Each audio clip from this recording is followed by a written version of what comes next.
Bonjour à tous, bienvenue à notre webinaire Solutions RH, dont le thème aujourd'hui est l'externalisation et la digitalisation de la paye, donc, les leviers de performance RH.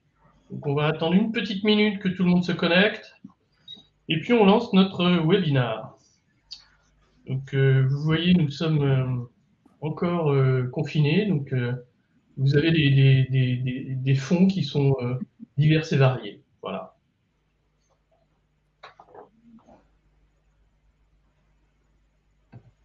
Je vais commencer lentement ce webinaire pour laisser le temps aux personnes de se connecter.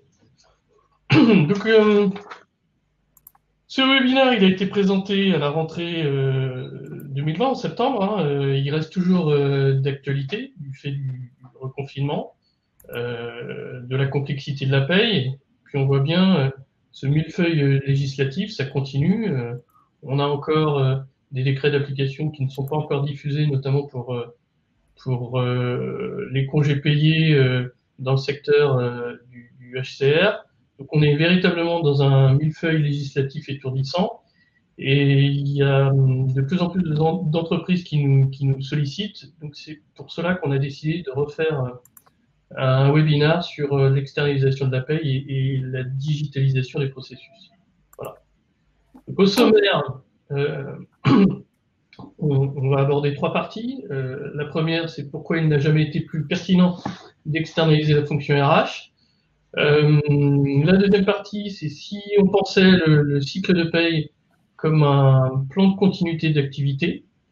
Et puis enfin, fausse idée et vrai enjeu, ce sera un petit jeu de ping-pong entre Sandra et Frédéric, que je vais vous présenter. Donc Sandra Zellus, qui est notre manager expertise RH et social à Paris. Bonjour. Qui elle-même a procédé à de l'outsourcing dans une expérience précédente. Et puis, je suis également accompagné de Frédéric Loury, qui est manager expertise RH et social à Angers. Bonjour à tous.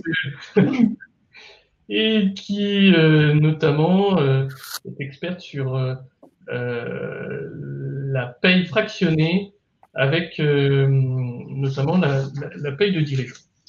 Voilà. Et moi-même, Philippe Cabon, directeur expertise RH et sociale du groupe. Alors, sécuriser les processus RH de demain. Excusez-moi, j'ai un petit problème dans mes notes. Sandra, est-ce que tu peux nous en parler? Oui, effectivement, on continue de vivre une crise majeure qui perdure bien au-delà de ce qu'on avait pu imaginer et qui a eu pour conséquence de bouleverser la gestion des ressources humaines. Désormais, c'est une situation qui est installée et on n'est pas à l'abri d'un troisième reconfinement. Avec son lot de surprises juridiques et le scénario de prise en charge sera encore différent. Il faut donc s'armer pour gérer cette situation instable, mais qui est permanente, ce qui implique définitivement des arbitrages. On va vous présenter les solutions que nous avons créées. Alors en ce moment, nous sommes dans un environnement VICA. C'est une expression qu'on aime bien au sein du groupe Baker Tilly Strego. Volatile, incertain, complexe et ambigu. Donc effectivement, le scénario du pire, désormais, il est installé dans notre environnement, il se reproduit. Comme l'a dit Sandra, le troisième confinement va très certainement arriver après les fêtes de fin d'année. On a une certaine fatigue de nos collaborateurs, de vos collaborateurs sur le champ social. Il y a une tension qui s'installe, qui est valable dans toutes les activités, les activités en repli, comme les activités qui sont énormément sollicitées en ce moment. Et donc, il faut repenser cette organisation. J'allais dire, on avait un épiphénomène sur le premier confinement. Aujourd'hui, c'est peut-être quelque chose qui va être récurrent. Et donc, il faut vraiment intégrer cette nouvelle donne, développer cette capacité à s'adapter Et en même temps, la dimension économique peut jouer, puisque je pense aussi que les modèles économiques aujourd'hui sont un peu malmenés et donc il faut l'appréhender. Alors, dès lors, on peut se poser la question, est-ce que produire la paye en interne, c'est encore pertinent? Vos collaborateurs ont peut-être montré leurs limites en termes de compétences ou en termes d'intérêt pour la production de la paye. Certains même vont précipiter leur départ. On a pas mal de départs en retraite, par exemple, qui sont anticipés. Vous avez pu avoir des gestionnaires de paye malades ou en arrêt de travail avec des problèmes d'accès, soit sur site, soit au logiciel. Est-ce que réellement il est pertinent de maintenir un collaborateur isolé dans un contexte aussi difficile avec son lot de réglementaires qui varient énormément?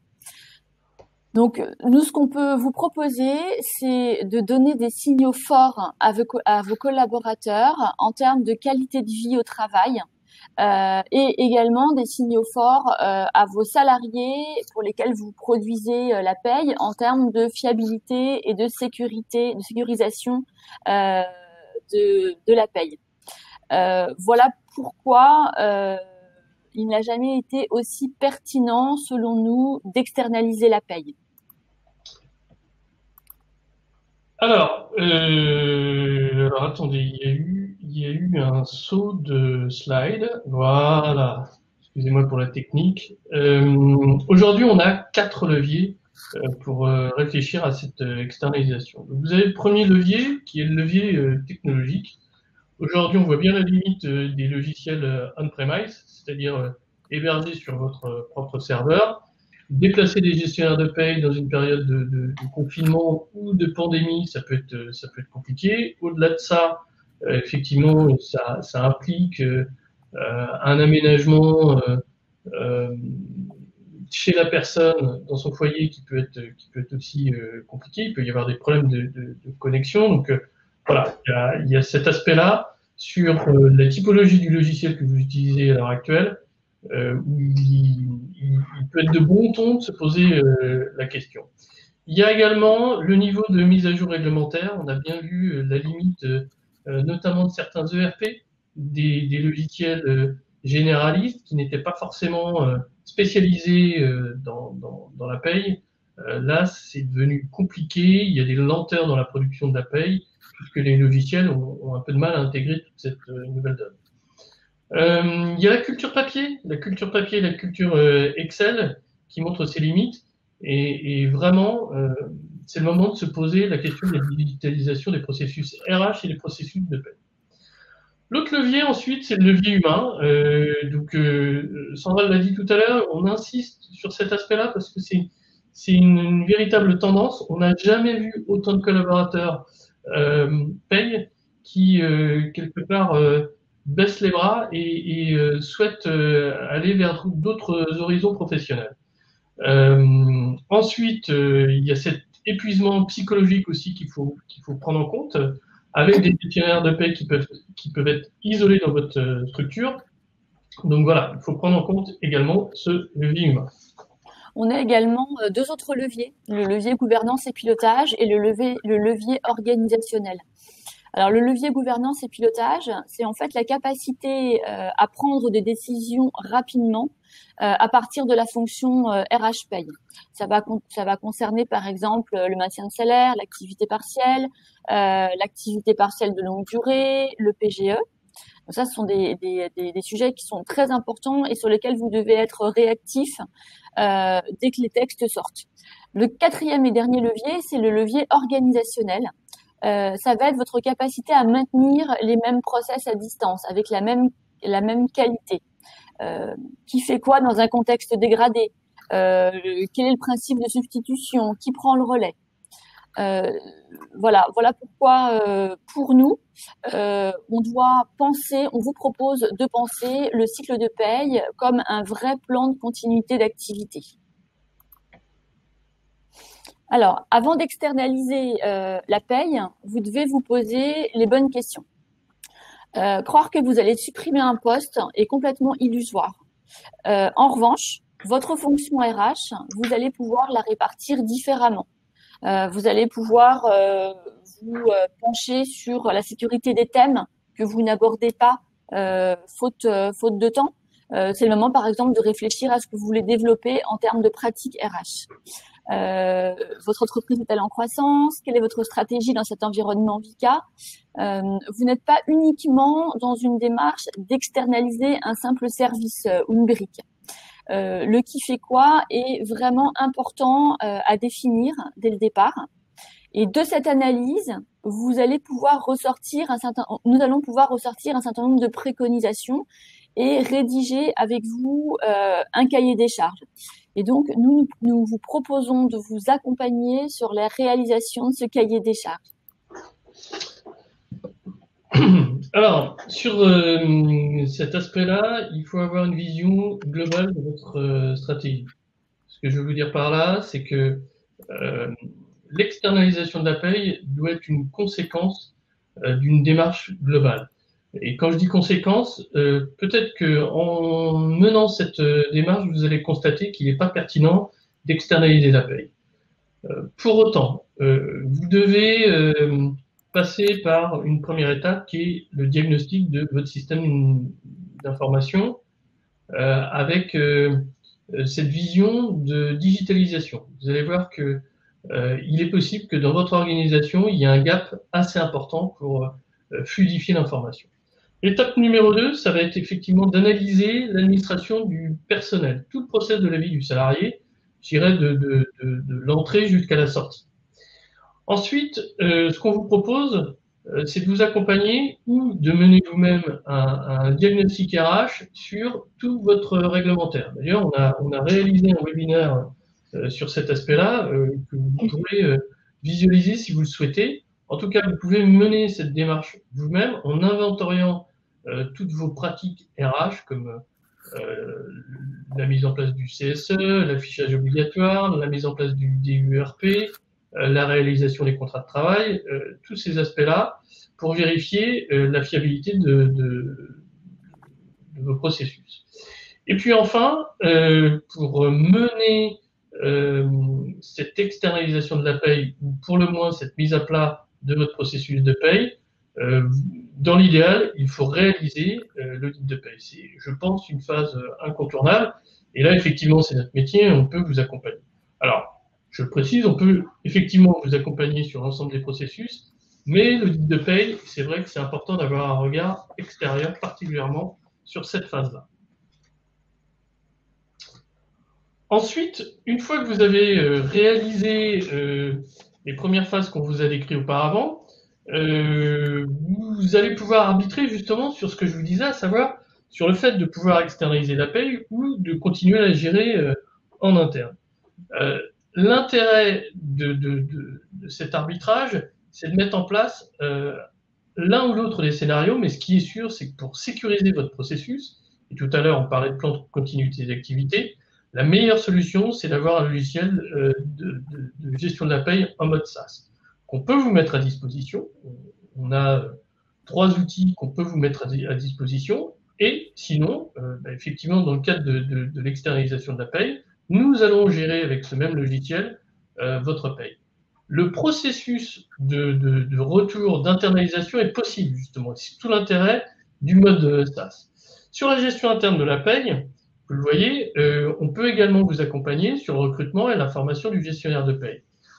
Avec ce logiciel de paye, on peut assurer également un management de transition. Si vous avez de l'absentéisme, si vous avez justement un besoin de monter en charge, on est en capacité d'assurer votre accompagnement sur cet aspect-là.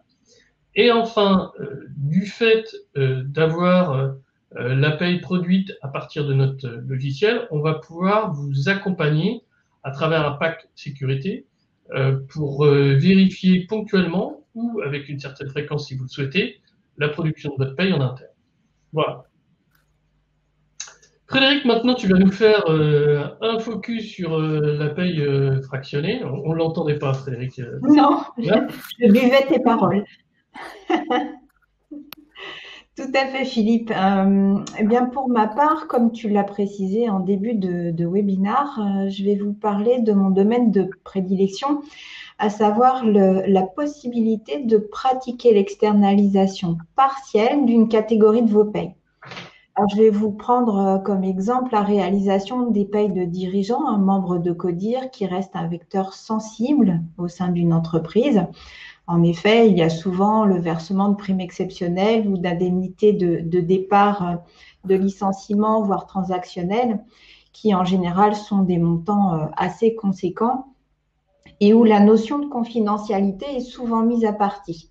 Alors bien sûr, il y a les bruits de couloir qui circulent, le climat social peut s'en voir détérioré.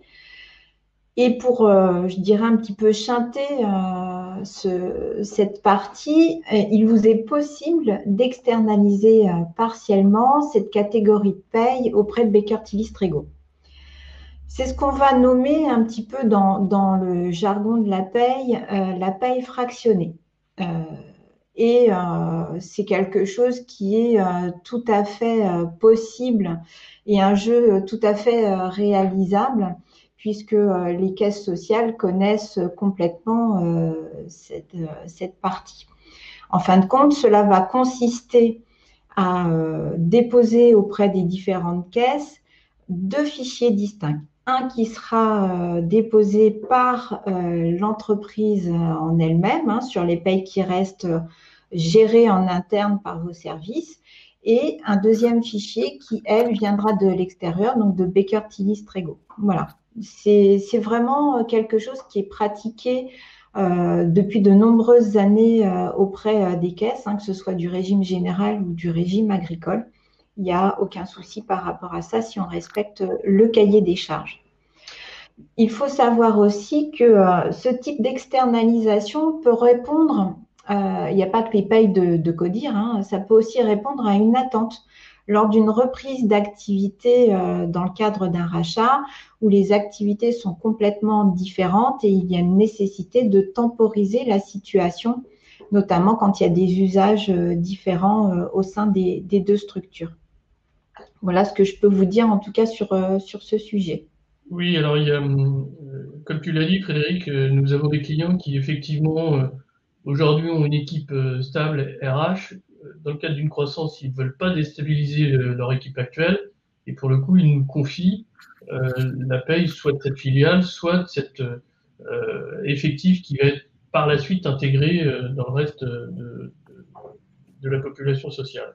C'est ça. Et puis également, ça peut permettre cette paye fractionnée, notamment sur de la paye de CODIR, de pouvoir comparer les pratiques. Frédéric, on vient d'avoir l'expérience. Oui, tout à fait, oui. Tout à fait. Ça nous permet non seulement de confronter un petit peu, de faire un audit de paye en regardant les différents taux appliqués sur les bulletins et ce qui est conforme, ce qui peut manquer, mais également de se confronter par rapport aux méthodes qui sont réalisées au sein de l'entreprise et qui sont peut-être aussi à revoir parce qu'on est conforté dans un certain système et une certaine pratique.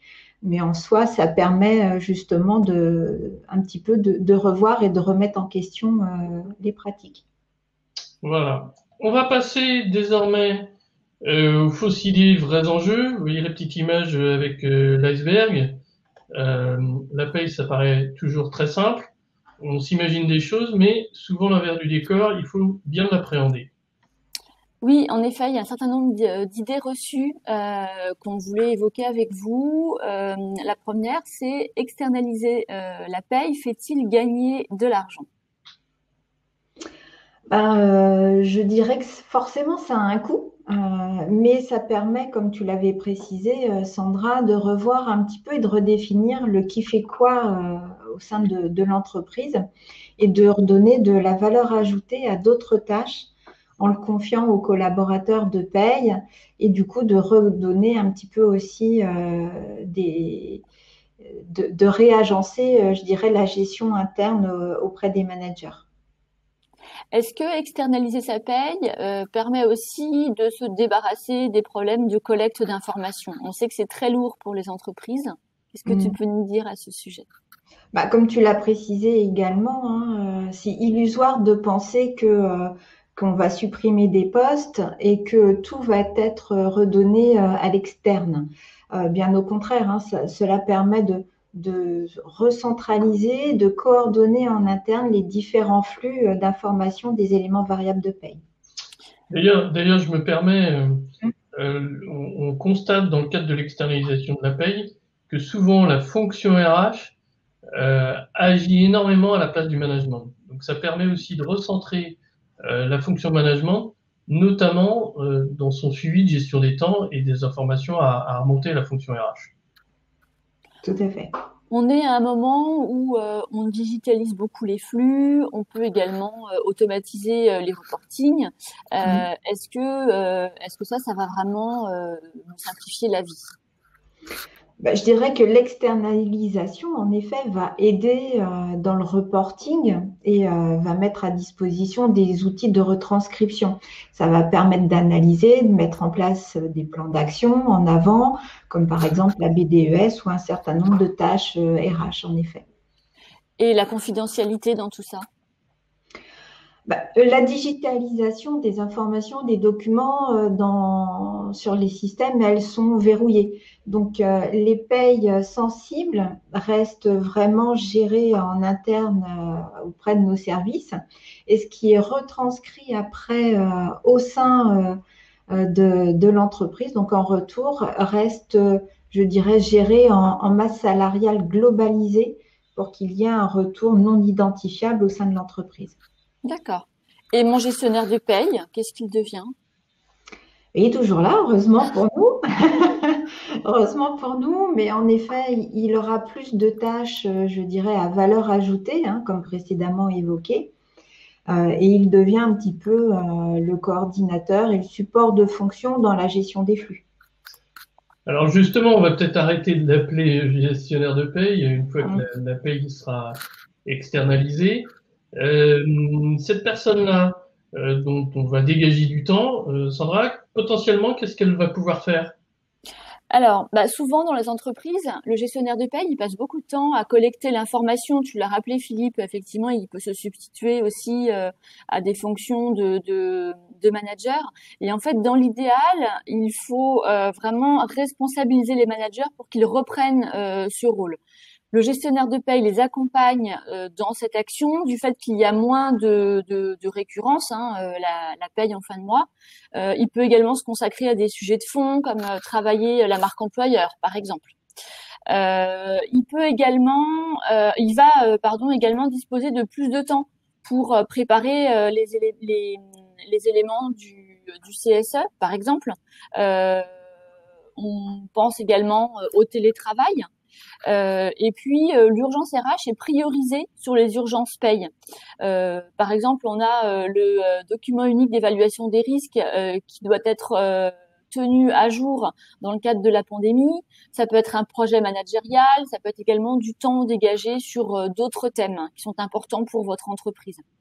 Et puis c'est également l'opportunité d'engager un chantier de digitalisation à différents niveaux. Ça peut être la gestion des temps, l'analyse de la production, le SIRH, le portail collaboratif pour la demande des bulletins de paye.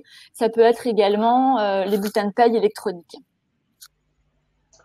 Ok, merci Sandra. Sur le dernier aspect, sachez que nous menons un certain nombre de partenariats avec des éditeurs SIRH. On a fait le choix justement d'échanger avec différents partenaires, de n'en privilégier aucun parce que le constat qu'on peut avoir,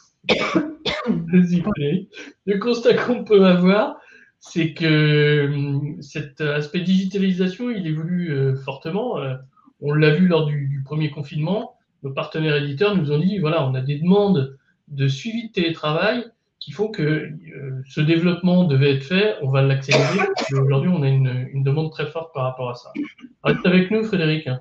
Oui, j'ai l'impression. Alors, une fois qu'on vous a présenté cette démarche, ce projet aujourd'hui, il est anticipé dès maintenant pour 2022. C'est un peu les bonnes résolutions fin d'année et il faut s'engager en mode projet dès le premier trimestre puisque ça va très très vite. Potentiellement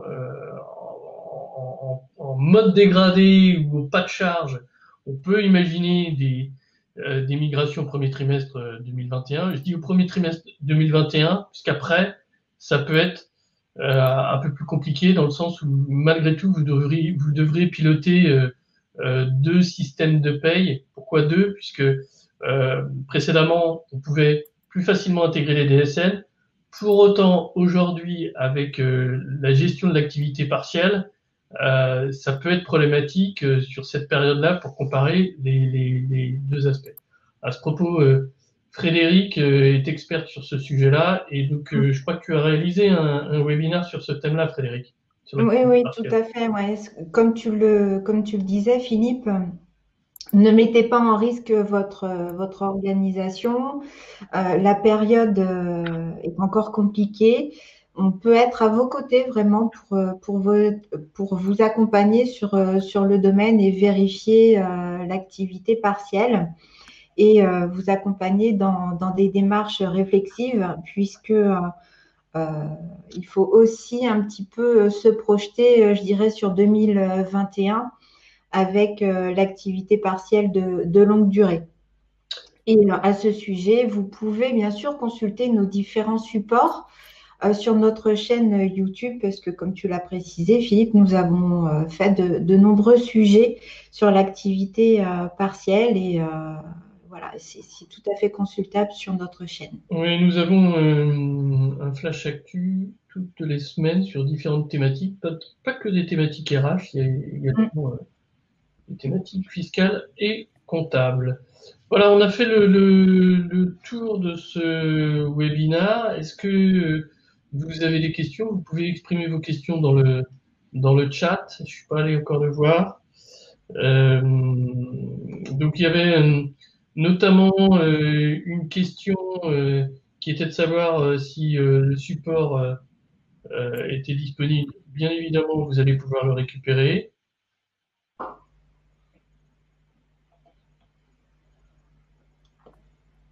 Alors on va attendre un petit peu. Alors vous n'êtes pas nombreux ce matin. C'est peut-être lié à la préparation des fêtes. C'est peut-être un peu trop matinal. Néanmoins, on sait aussi qu'il y a un certain nombre de personnes qui s'inscrivent et qui visualisent un peu plus tard ce webinaire.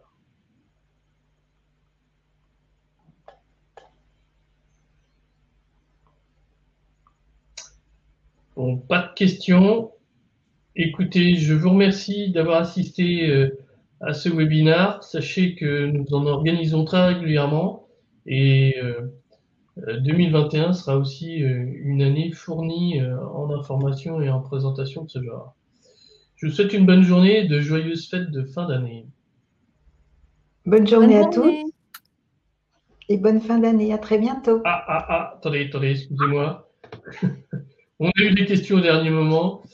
Céline qui nous pose une question sur la DSN, Frédéric. Est-ce qu'on peut vraiment faire 2 DSN pour le même mois? Est-ce que tu peux expliquer ce principe-là? Ah oui, tout à fait. En fait, il suffit de préciser, notamment à l'URSSAF ou à la MSA, hein, tout dépend du régime auquel on est affilié, qu'on va gérer l'entreprise désormais en fractions et de préciser que l'entreprise, par exemple, sera sur la fraction 1 et que la partie externe viendra sur une fraction 2. Donc oui, c'est quelque chose qui est pratiqué un petit peu régulièrement par les différentes caisses sociales. Donc, il n'y a aucun souci par rapport à ça. Oui, il suffit de le préciser. Il n'y a pas de problématique de durée, hein, puisque toi, tu le fais en paie confidentielle pour des entreprises depuis un certain nombre d'années. Et puis là, on a une mission où on fait pour une entreprise de 2000 salariés pour 7 salariés, on le fait pendant 17 mois. Donc, c'est tracé, c'est normé auprès des URSSAF et des MSA. Tout à fait. Merci pour cette question, Céline. Comme ça, on reste pas sur notre faim. Alors, en tout cas, merci à vous d'avoir assisté à ce webinaire. Je vous souhaite une bonne journée. À Bonne bientôt. journée, merci. Bonne journée, à très bientôt.